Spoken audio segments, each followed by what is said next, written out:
അപ്പോൾ എല്ലാവർക്കും നമ്മുടെ ശ്രീലങ്കൻ ട്രിപ്പിലേക്ക് സ്വാഗതം. നമ്മളിന്ന് പോകുന്നത് ശ്രീലങ്ക കാണാനാണ്. അതായത് ശരിക്കും നമ്മൾ ശ്രീലങ്കയ്ക്ക് വേണ്ടി പോണതല്ല, നമ്മൾ കൊച്ചിയിൽ നിന്ന് ദുബായിക്ക് പോണതാണ്. അപ്പോൾ പോണ വഴിക്ക് ഒരു ദിവസം ശ്രീലങ്കയിൽ സ്റ്റേ ചെയ്യുന്നുണ്ട്. അപ്പോൾ ആ ഒരു ദിവസം നമ്മൾ എങ്ങനെ സ്പെൻഡ് ചെയ്തു, അതിനെത്ര ചിലവ് വരും, അതൊക്കെയാണ് നമ്മൾ ഇനിയുള്ള ഈ വീഡിയോയിലും. അത് 2 വീഡിയോ ആയിട്ടാണ് അപ്ലോഡ് ചെയ്യുന്നത്. ഇത് പാർട്ട് 1 ആണ്. പാർട്ട് 2 ഇപ്പോൾ കുറച്ചുകൂടി കഴിഞ്ഞ് അപ്ലോഡ് ചെയ്യും. അപ്പോൾ ഈ 2 വീഡിയോയിൽ നിങ്ങൾ കാണാൻ പോകുന്നത്. അപ്പോൾ സമയം ഇപ്പോൾ ഏകദേശം രാവിലെ 10:30ക്കാണ് കൊച്ചിയിൽ നിന്ന് ഫ്ലൈറ്റ് സ്റ്റാർട്ട് ചെയ്തിട്ടുള്ളത്. അപ്പോൾ നമ്മൾ 1.5 മണിക്കൂറിൻ്റെ ഉള്ളിൽ ശ്രീലങ്ക എത്തും. അത് കഴിഞ്ഞ് കഴിഞ്ഞാൽ നമ്മൾ ശ്രീലങ്കയിൽ ഇറങ്ങി ഒരു ഹോട്ടൽ ബുക്ക് ചെയ്തിട്ടുണ്ട്, ഹോട്ടലിലേക്ക് പോകും. അത് കഴിഞ്ഞാൽ കൊളംബോയിലേക്ക്, ഇന്ന് മുഴുവനും കൊളംബോ കറങ്ങി രാത്രി തിരിച്ച് ഹോട്ടലിലേക്ക് തിരിച്ചു വരും. എന്നിട്ട് നാളെ രാവിലെ നെഗുംബോ എന്ന് പറഞ്ഞൊരു സ്ഥലമുണ്ട്, അവിടെ ഫുൾ കറങ്ങും. എന്നിട്ട് നാളെ രാത്രി, അതായത് നാളെ 6:30ക്കാണ് ദുബായിക്കുള്ള ഫ്ലൈറ്റ്. അങ്ങനെ ദുബായിലേക്ക് കയറിപ്പോവും. അപ്പോൾ ഈ ഒരു ഫുൾ യാത്രയും അതേപോലെ തന്നെ അതിൻ്റെ ഇടയിലുള്ള കാര്യങ്ങളൊക്കെ ആയിട്ട് നമുക്ക് കാണാം. നമ്മുടെ ഈ ട്രിപ്പിൻ്റെ ഒരു സവിശേഷത എന്ന് പറഞ്ഞു കഴിഞ്ഞാൽ, നമുക്ക് ശ്രീലങ്കയിലേക്ക് പ്രത്യേകിച്ച് ചിലവൊന്നുമില്ല. അതായത് നമ്മൾ കണക്ഷൻ ഫ്ലൈറ്റ് എടുത്ത് ഒരു ദിവസം ഡിലേ എടുത്ത് അങ്ങനെ ഫ്രീ ആയിട്ടാണ് കാണുന്നത്. ആ കൂടി ഹോട്ടലിൻ്റെ ചിലവും പിന്നെ അവിടെ കറങ്ങാനുള്ള ചിലവും മാത്രമല്ല. ഇപ്പം നമ്മൾ ശ്രീലങ്ക തീരം കണ്ടുകൊണ്ടിരിക്കുകയാണ്. കരയിലേക്ക് എത്തിത്തുടങ്ങി. മേഘമൊക്കെ നല്ല രസമാണ് കാണാൻ. ഈ ശ്രീലങ്കൻ എയർവേസ് എന്ന് പറയുന്നത് പണ്ട് 1947 സ്റ്റാർട്ട് ചെയ്യണത്. അപ്പം അതിൻ്റെ പേര് എയർ സിലോൺ എന്നായിരുന്നു. പിന്നെ അത് കഴിഞ്ഞ് 1979 എയർ സിലോൺ എന്നുള്ള പേര് മാറ്റി എയർ ലങ്ക എന്നാക്കി.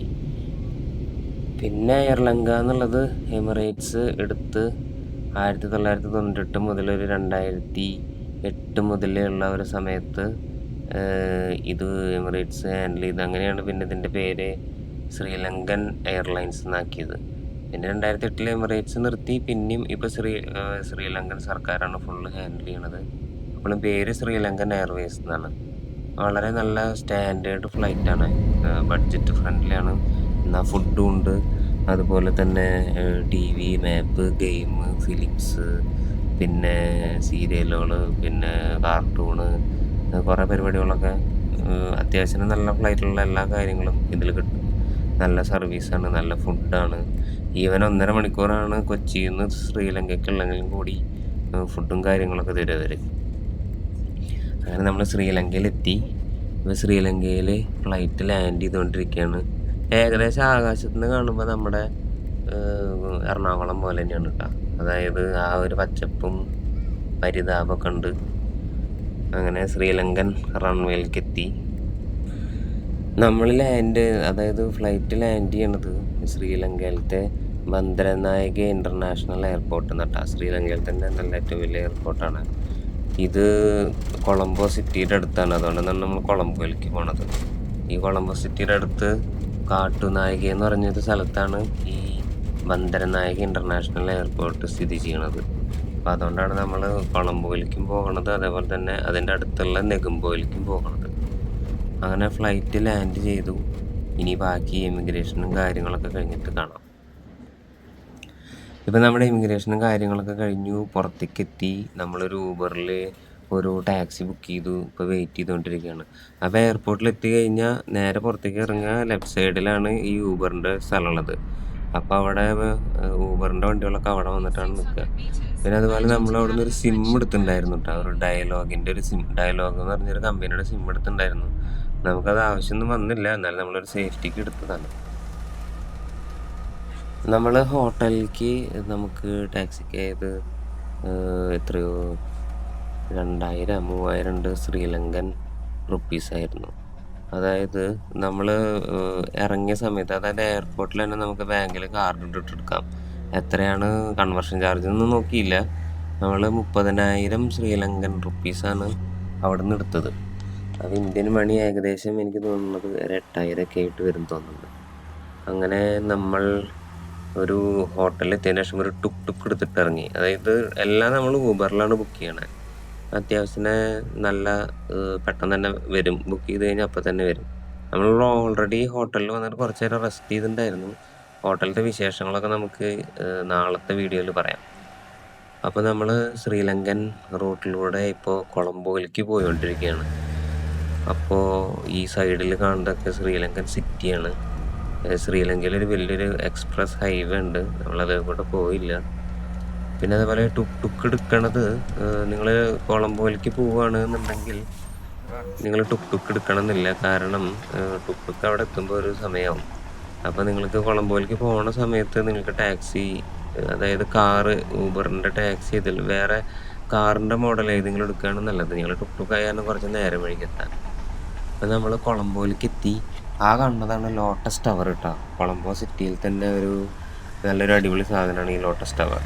അപ്പോൾ ലോട്ടസ് ടവറിനെ കുറിച്ചിട്ടൊക്കെ നമ്മൾ കയറുന്നില്ല, നമുക്ക് കയറാനുള്ള ടൈം കിട്ടില്ല അവിടേക്ക്. പക്ഷെ നമ്മളതിൻ്റെ താഴത്തെ ഭാഗത്തേക്കൊക്കെ പോകുന്നുണ്ട്.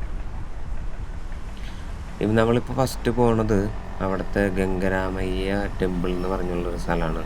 ഒരു ബുദ്ധൻ്റെ ഒരു ക്ഷേത്രമാണ് അത്. ശ്രീലങ്കയിലത്തെ ഒരു ഫേമസ് ക്ഷേത്രമാണ്. നമുക്ക് ആകോടി 2 സ്ഥലമാണ് നമുക്ക് വിസിറ്റ് ചെയ്യാൻ പറ്റുള്ളൂ. ഒന്ന് കൊളംബോയും ഒന്ന് നെഗുംബോയും. നെഗുംബോയിലാണ് നമ്മൾ ഹോട്ടൽ എടുത്തിട്ടുള്ളത്. അപ്പോൾ കൊളംബോ എയർപോർട്ടിൻ്റെ അവിടെ നിന്ന് കുറച്ച് ദൂരമുള്ള കാരണം നമ്മൾ ശനിയാഴ്ച കൊളംബോയിൽ നിന്ന് പിന്നെ ഞായറാഴ്ച നെഗുംബോ എയർപോർട്ടിൻ്റെ തൊട്ടടുത്താണ്. അപ്പോൾ നമുക്ക് കാഴ്ചകളൊക്കെ കണ്ടു കഴിഞ്ഞ് കഴിഞ്ഞാൽ പെട്ടെന്ന് എയർപോർട്ടിലേക്ക് എത്താൻ പറ്റും. അങ്ങനെ നമ്മൾ ഗംഗരാമയ്യ ടെമ്പിൾ എത്തി. ഗംഗരാമയ്യ ടെമ്പിൾ എന്ന് പറയുന്നത് ഈ കൊളംബോ സിറ്റിയുടെ ഒരു ഏകദേശം സെൻട്രലായിട്ട് തന്നെയാണ്. അതായത് ശരിക്കുള്ള ഒരു സിറ്റിയുടെ നടുവിലാണ് ഈ ടെമ്പിൾ. അങ്ങനെ നമ്മൾ ഗംഗരാമയ്യ ടെമ്പിൾ എത്തി. നമുക്കിവിടെ എൻട്രൻസ് ഫീസായിട്ട് 500 മേടിച്ചു. 500 ശ്രീലങ്കൻ റുപ്പീസ് മേടിച്ചു. അത് നമ്മളെ കണ്ടപ്പോൾ ടൂറിസ്റ്റാന്ന് മനസ്സിലായ കാരണം കൊണ്ട് മേടിച്ചാന്ന് തോന്നുന്നുണ്ട്. കാരണം അങ്ങനെ വേറെ ആരുടെ നിന്നും മേടിക്കണത് കണ്ടില്ല. പിന്നെ അങ്ങനെ യൂറോപ്പുകാർ അവരുടെ നിന്നൊക്കെ മേടിക്കണല്ലോ. നമ്മളവിടെ നിന്ന് ഇങ്ങനെ മേലേക്കും താഴത്തേക്കൊക്കെ കുറച്ച് നോക്കിക്കണ കാരണം അവർ വിളിച്ച് ടിക്കറ്റ് പറിച്ചു തന്നു. 2 ആൾക്കാർക്ക് 500 വെച്ചിട്ട് തന്നു. അപ്പോൾ ഇതും അതുപോലെ തന്നെ ഇതിൻ്റെ അപ്പുറത്തൊരു സീമാമാലക എന്ന് പറഞ്ഞിട്ടുള്ളൊരു ടെമ്പിളും കൂടിയുണ്ട്. ഈ 2 സ്ഥലത്തേക്കും കൂടിയിട്ടുള്ള എൻട്രൻസ് ഫീ ആണെന്ന് പറഞ്ഞിട്ടാണ് കയറി തന്നത്. പിന്നെ നമ്മൾ ആദ്യം അതിൻ്റെ ഒരു മ്യൂസിയത്തിൻ്റെ ഉള്ളിലേക്ക് കയറി. ഒരു ബുദ്ധൻ്റെ പ്രതിമകളും പിന്നെ അതുപോലെ കുറേ പഴയ സാധനങ്ങളൊക്കെ വെച്ചിട്ടുള്ള ഒരു മ്യൂസിയമായിരുന്നു.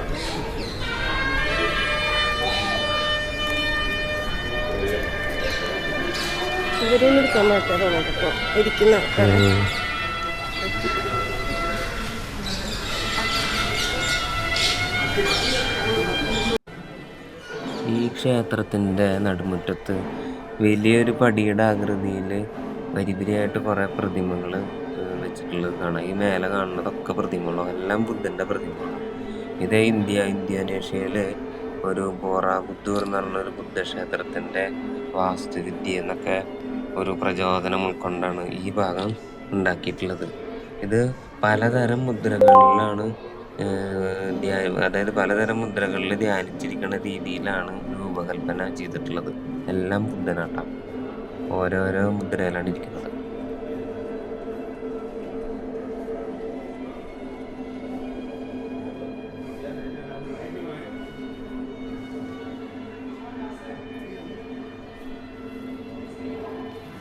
ഇരിക്കുന്ന കാനക്കൊമ്പാണ്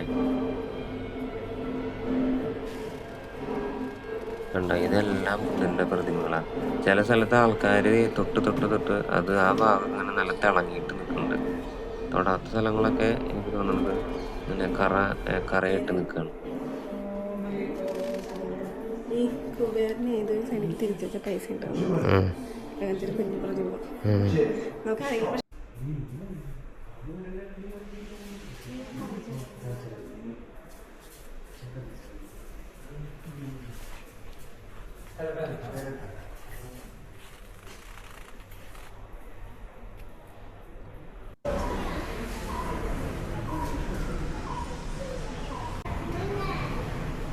ഇത് പഴയ ലിഫ്റ്റാണ് കേട്ടോ. ഇതൊരു അമ്പലമുണ്ട്. പിന്നെ അതേപോലെ തന്നെ കുറച്ച് മ്യൂസിയങ്ങളും ഉണ്ട്. കുറേ സാധനങ്ങളൊക്കെ കാണാം. ഈ നോട്ടിട്ട് കൂട്ടിയിട്ടുള്ള സ്ഥലങ്ങൾ നമ്മുടെ ഇന്ത്യയിലത്തെയും എല്ലാ രാജ്യത്തെയും കുറേ നോട്ടുകൾ കാണാം. അതൊക്കെ നമ്മൾ കണ്ടിട്ടുള്ള നോട്ടുകൾ തന്നെയാണ്.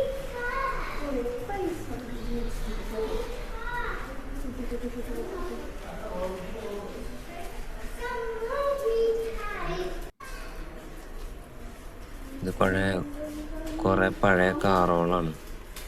ഇത് റോൾസ് റോയ്സ്, ഇത് ബെൻസ്, പഴയ റോൾസ് റോയ്സ്, പഴയ ബെൻസ്.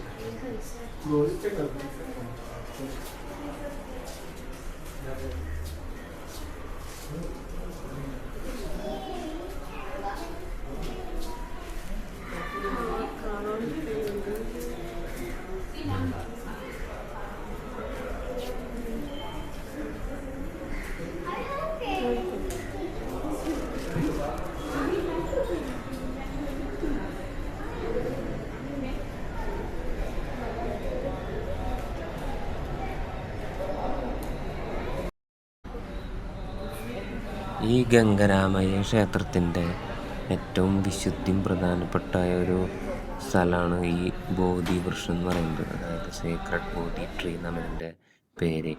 ഇത് ഈ ക്ഷേത്രത്തിൻ്റെ ഏകദേശം സെൻട്രലായിട്ടാണ് നിൽക്കുന്നത്. ഒരു അരയാൽ വൃക്ഷമാണിത്. ഭയങ്കര ആത്മീയതും അതുപോലെ തന്നെ ചരിത്രപരമായ പ്രാധാന്യങ്ങളൊക്കെ ഉള്ളൊരു വൃക്ഷമാണ്. എപ്പോഴും അതിന് ചുറ്റോറം ആൾക്കാർ ഇരുന്നിട്ട് കുറേ പ്രാർത്ഥനയൊക്കെ എത്തിക്കുന്നുണ്ട് കേട്ടോ.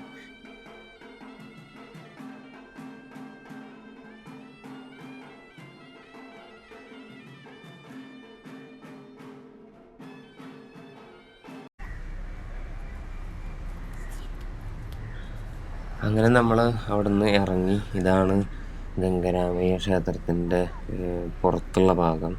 ഇതിൻ്റെ തൊട്ടടുത്ത് തന്നെയാണ് നമ്മൾ പോണ സീമാമാലക എന്ന് പറഞ്ഞിട്ടുള്ളൊരു ക്ഷേത്രം. ഇവിടുന്ന് കുറച്ച് നടക്കാനുള്ള ദൂരമുള്ള. ഇത് ബേസിക്കലി പറയണത് ഒരു ബൈറ തടാകത്തിൻ്റെ സൈഡിൽ നിന്നാണ്. ഈ സീമാമാലക എന്ന് പറയുന്നത് ശരിക്കും തടാകത്തിൻ്റെ മേലെ തന്നെയാണ് കേട്ടോ. അപ്പോൾ നമുക്ക് അങ്ങോട്ട് നടക്കാം. ഇതാണ് സീമാമാലക ക്ഷേത്രം. അതായത് ഗംഗരാമയ്യ ക്ഷേത്രത്തിൻ്റെ ഒരു പ്രധാന ആരാധനകളിൽ ഏതാനും മീറ്റർ മാറിയിട്ടാണ് ഈ ഒരു ക്ഷേത്രം നിർമ്മിച്ചിട്ടുള്ളത്. അതായത് 1970 ജെഫ്രി ബാവാണ് ഈ ക്ഷേത്രം പുനർനിർമ്മിച്ചിട്ടുള്ളത്.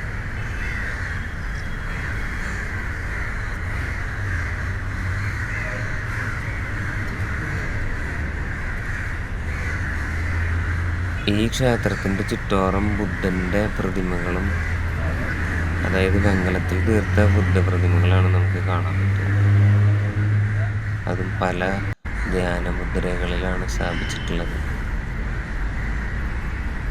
മെയിനായിട്ട് 3 സെക്ഷനാണുള്ളത്. ഒന്ന് പ്രധാന ധ്യാന മണ്ഡപം, പിന്നൊന്ന് ബോധി വൃക്ഷ മണ്ഡപം, പിന്നൊന്ന് ശിവഗണപതി ക്ഷേത്രം. മെയിനായിട്ട് ഇത് രാത്രിയിലാണ് കാണാൻ ഭംഗി. അതുകൊണ്ടാണ് നമ്മൾ ഈ സമയം ചൂസ് ചെയ്തത്. പക്ഷെ നമ്മൾ കുറച്ച് ലേറ്റായി. ഒന്നുകൂടി നേരത്തെ വരണമായിരുന്നു. അപ്പോൾ രാത്രിയിലാകുമ്പോൾ നമുക്കിത് ലൈറ്റൊക്കെ ഇട്ട് കാണുമ്പോൾ നല്ല രസമാണ് പറഞ്ഞിട്ടാണ് നമ്മൾ ഈ ഒരു സമയം ചൂസ് ചെയ്തത്. നമ്മൾ ഹോട്ടലിൽ നിന്ന് ഇറങ്ങാൻ തന്നെ കുറച്ച് ലേറ്റായ കാരണം നമുക്ക് എല്ലാ സ്ഥലവും കുറച്ച് ലേറ്റായിട്ടാണ് എത്തിയത്.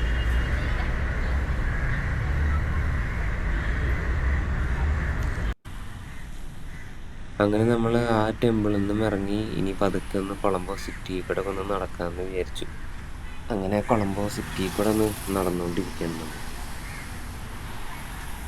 ആ അറ്റത്ത് കണ്ടാണ് കേട്ടോ ലോട്ടസ് ടവർ. പിന്നെ ഇവിടെ കുറേ മാളുകളുണ്ട്. പിന്നെ അത്യാവശ്യത്തിന് നല്ല റോഡൊക്കെയാണ്, കുണ്ടും കുഴിയൊന്നുമില്ല. ഇതാണ് ഇവിടുത്തെ ലങ്കൻ IOC, അതായത് ലങ്ക ഇന്ത്യൻ ഓയിൽ കോർപ്പറേഷൻ. അതായത് ഇന്ത്യയിലത്തെ പെട്രോൾ തന്നെയാണ് വരുന്നുണ്ടാവുക ചിലപ്പോൾ. വേറെയും പെട്രോൾ പമ്പുകളൊക്കെ ഉണ്ട്. അങ്ങനെ നമ്മൾ അവിടെ നിന്ന് ഒരു ടുക്ക് എടുത്തിട്ട് തിരിച്ച് ഹോട്ടലിലേക്ക് പോവാണ്. നമ്മളിത് ഈ ടുക്ക് മെയിൻ എടുക്കാനുള്ള കാരണം എന്ന് വെച്ച് കഴിഞ്ഞാൽ ഇതിൻ്റെ 2 സൈഡും അറിയാലോ, നമ്മുടെ നാട്ടിലത്തെ പോലത്തെ ഓട്ടോറിക്ഷ കാരണം കുറേ കാഴ്ചകളൊക്കെ കണ്ടിട്ട് വരാമെന്ന് വിചാരിച്ചിട്ടാണ്. അങ്ങനെ നമ്മൾ റൂമെത്തി. ഇനി കുറച്ച് റെസ്റ്റ് എടുത്ത് നമ്മൾ നാളെ രാവിലെ നെഗുംബോയിലേക്ക് പോകും. അപ്പം നമുക്ക് അടുത്ത വീഡിയോയിൽ അതിൻ്റെ വിശേഷങ്ങൾ കാണാം. ഇഷ്ടമായ വീഡിയോ ലൈക്ക് ചെയ്യുക, ചാനൽ സബ്സ്ക്രൈബ് ചെയ്യുക, ബെൽ ബട്ടൺ അടിക്കുക, കമൻ്റ് അടിക്കുക. ടാറ്റ.